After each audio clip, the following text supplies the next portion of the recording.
ہے کہ ان کے نبی نے ان کو بتایا کہ اللہ نے تمہارے لیے طالوت کو امیر مقرر کر دیا ہے، جبکہ اس سے زیادہ حقدار ہم اس کی امارت کے ہیں، جبکہ انہیں مال کی وسعت بھی حاصل نہیں ہے۔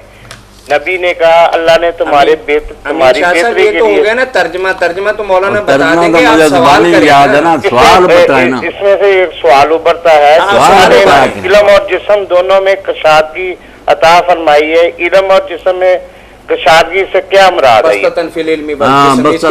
بس آپ کا سوال تو چھوٹا سا، میرا لمبا کر دیتے ہیں نا میرے بھائی۔ اچھا، وقت کا بہت خیال رکھا کریں، لوگ بیچارے بے چین ہوتے ہیں، ہم سے سیکھیں۔ اب تو لائیو ہے، ساری دنیا شوق سے بیٹھی ہوتی ہے، تو یہ بسطتاً فی العلم والجسم جو ہے نا کہ علم میں اور جسم میں فراخی، یہ کوئی ایسی پیچیدہ بات نہیں کہ تندرست بھی ہونا چاہیے، ہٹا کٹا قوی اور طاقتور وہی جرنیل بن سکتا ہے، اگر کمزور سا اور مریل جو اپنے آپ بھی چل ہی نہیں سکتا، ٹانگیں بھی کانپ رہی ہیں، وہ کیا جرنیل ہوگا، قیادت کرے گا فوج کی؟ تو جسم میں بھی اس کو دوسروں سے زیادہ ہونا چاہیے اور بہتر، اور علم میں بھی کہ اس کو کمانڈ کرنی آتی بھی ہو۔ اس لیے پیغمبر نے کہا کہ تم کیوں اعتراض کرتے ہو طالوت کی حکومت پر؟ جو قائد ہے، لیڈر، دو ہی صفتیں ہونی چاہیے نا، کہ وہ جسمانی صحت میں بھی دوسروں سے بہتر ہو، علم اور عقل بھی زیادہ، یہ دونوں اللہ نے اس کو دیے۔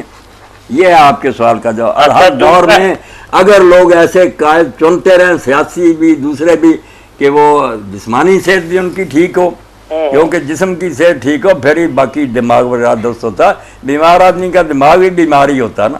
اور دوسرا اس میں سوال ابھرتا ہے کہ ایک صندوق کا ذکر ہے، اس سے کون سا صندوق مراد ہے؟